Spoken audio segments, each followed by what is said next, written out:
So, how you doing?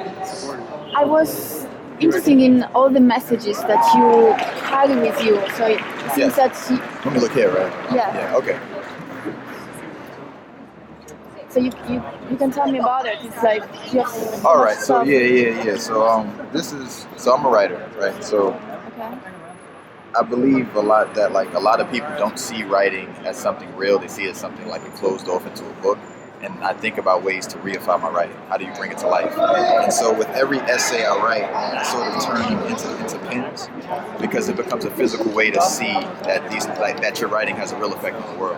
So this pen is me as a 3-year-old is the only picture I have of myself as a baby, the youngest picture I have of myself, and it was written to coincide with this essay I had written called "Coming to America" about my introduction into the American society and racial structure. And I was raised by my parents to be Pan-African, so this is like a pronouncement of that. This is the miseducation of making it. It's an essay I wrote, one of the first essays I had written in undergrad, and it's about the ways in which, growing up in Bed-Stuy, a lot of young black men, myself being, are like indirectly sort of sent mixed messages about leaving and staying in the neighborhood that you're from, and how success, is pronounced in that. It's like the idea that to become successful in your neighborhood, you have to leave, and I wanted to sort of invert that relationship and saying that, part of success is being able to stay in your neighborhood and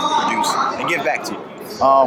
This essay is one of my favorite essays. It's called Dorian, and it's about one of my friends who I went to school with, who taught me that black was beautiful by being mean to me. And to understand what I mean by that, you have to. What I understood about beauty then was that only pretty people could be mean. That was the way I understood beauty at a young age.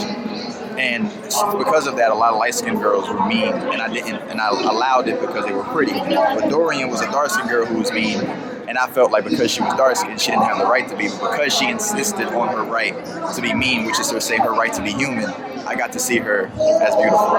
And then this is sort of the keepsake of what I do, and it's called literary swag. And literary swag is the intersection of fashion and literature to make literature more accessible to people who don't read. And as you see, I have it over here. And this is a piece by Greg Aberney, is an artist who does a lot of mixed media work with the American flag. And I just felt like I did this in undergrad, turned this into a pen in undergrad when I was the president of the Black Student Union, because I really wanted to I thought it made the greatest statement about this country and how it was birthed, and it was birthed out of gangsterism. So, a lot of images of gangsters that have to do with like the Italians and blacks and Jewish and Poles, but not with the founding fathers who like literally stole a continent without moving it. And it's like, if that's not gangster, then I don't really know what gangster is. And this is just, my Malcolm X hat that, a lot of what I come from is birthed out of that intellectualism, that rigorous honesty, and that ability to look society in the eye and talk about what I see. So that's what you are witnessing all around. Well, you have the movie Straight Outta Compton. Oh no. So this is Out the West 70. Sure, Okay, yeah. So this was actually, I spoke at a high school in Connecticut, and they gave me one of their hoodies. This is one of their senior hoodies. So that's that.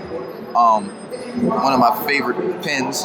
If you go home with somebody and they don't have books, don't fuck them. And this is the whole idea behind this is intelligence should be something that's attractive. It should be a quality, and I promote intelligence over everything. This is Jean-Michel Basquiat. This is one of my favorite bookstores, Strand, on 12th and Broadway, sorry. And this is the literary swag pen. So like this is, and not like, I feel like in order for people to kind of see who you are, you sort of have to wear it all in your sleeves. And with the rings, the rings is just, I wanted to adorn myself. And the reason why I have two is because I lost one. And I thought I went to go buy another one. When I came home, the other one was there. So I just wear them both.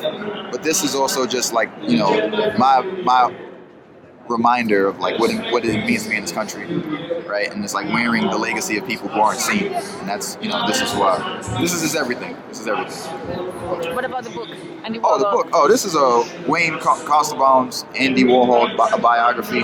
Started reading it after I read Olivia Lang's The Lonely City, and she talks a lot about how Andy Warhol used technology to sort of distance himself from people. And because I'm trying to find ways to use technology to endear and bring myself closer, it's like I want to see what Andy Warhol did and see if I can find a way to improve upon it. Okay, you said that you're a writer. Yes. Where do you write? What kind of message you're trying to deliver?